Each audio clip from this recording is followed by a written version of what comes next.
Basi Ibrahimu alikuwa mzee mwenye miaka mingi, na Bwana alikuwa amembariki Ibrahimu katika vitu vyote. Ibrahimu akamwambia mtumishi wake, mzee wa nyumba yake, aliyetawala vitu vyake vyote, tafadhali utie mkono wako chini ya paja langu, nami nitakuapisha kwa Bwana Mungu wa mbingu na Mungu wa nchi, kwamba utamtwalia mwanangu mke katika binti za Wakanaani ambao nakaa kati yao, bali enenda hata nchi yangu na kwa jamaa zangu, ukamtwalie mwanangu Isaka mke. Yule mtumishi akamwambia, labda yule mwanamke hatakubali kufuatana nami mpaka nchi. Je, nimrudishe mwanao mpaka nchi ulikotoka? Ibrahimu akamwambia, ujihadhari, usimrudishe mwanangu huko. Bwana Mungu wa mbingu aliyenitoa katika nyumba ya babangu na kusema nami katika nchi niliyozaliwa, aliniapia akisema, nitawapa uzao wako nchi hii. Yeye atampeleka malaika wake mbele yako, na utamtwalia mwanangu mke tokea huko. Na yule mwanamke asipokubali kufuatana nawe, basi utafunguliwa kiapo changu hiki, lakini usimrudishe mwanangu huko. Yule mtumishi akaweka mkono wake chini ya paja la Ibrahimu bwana wake, akamwapia katika neno hilo. Kisha huyo mtumishi akatwaa ngamia 10 katika ngamia za bwana wake, akaenda zake, maana mali zote za bwana wake zilikuwa mkononi mwake. Akaondoka akaja mpaka Mesopotamia, mpaka mji wa Nahori. Akawapigisha magoti ngamia nje ya mji karibu na kisima cha maji, wakati wa jioni, wakati ambapo wanawake wanakwenda kuteka maji. Na yeye akasema, Bwana Mungu wa bwana wangu Ibrahimu, nakuomba mambo yangu uyajalie yawe heri leo, ukamfadhili bwana wangu Ibrahimu. Tazama, nimesimama karibu na kisima cha maji, na binti za watu wa mjini wanatoka kuteka maji.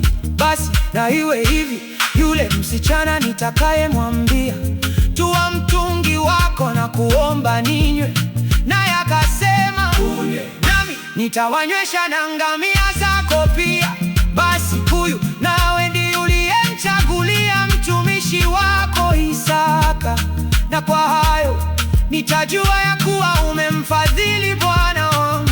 Ikawa kabla hajaisha kunena, tazama, Rebeka anatokea, binti wa Betueli mwana wa Milka mkewe Nahori ndugu wa Ibrahimu, naye ana mtungi begani pake. Naye yule msichana alikuwa mzuri sana, uso wake bikira, wala mwanamume hajamjua bado.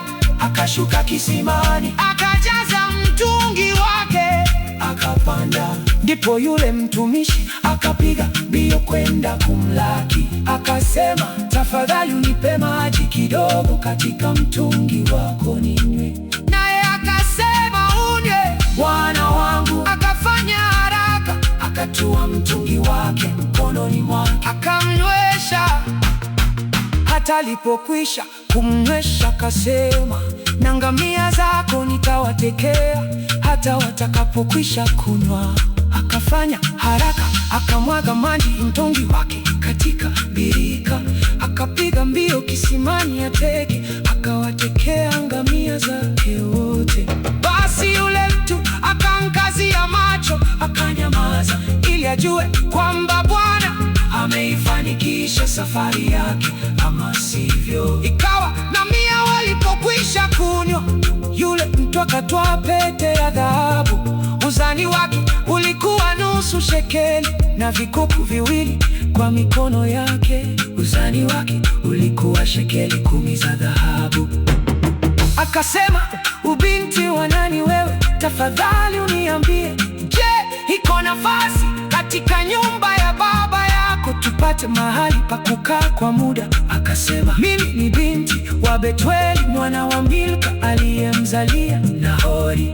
Tena akamwambia, kwetu kuna majani na malisho ya kutosha na mahali pa kukaa wageni. Yule mtu akainama akamsujudu Bwana, akasema, natukuzwe Bwana Mungu wa bwana wangu Ibrahimu, ambaye akwacha rehema zake na kweli yake kwa bwana wangu. Bwana akaniongoza mimi nami njiani hata nyumba ya nduguze bwana wangu. Basi yule msichana kapiga mbiu akawaambia watu wa nyumba ya mama yake mambo hayo. Na Rebeka alikuwa na kaka jina lake Labani. Labani akatoka mbio kumwendea yule mtu kisimani.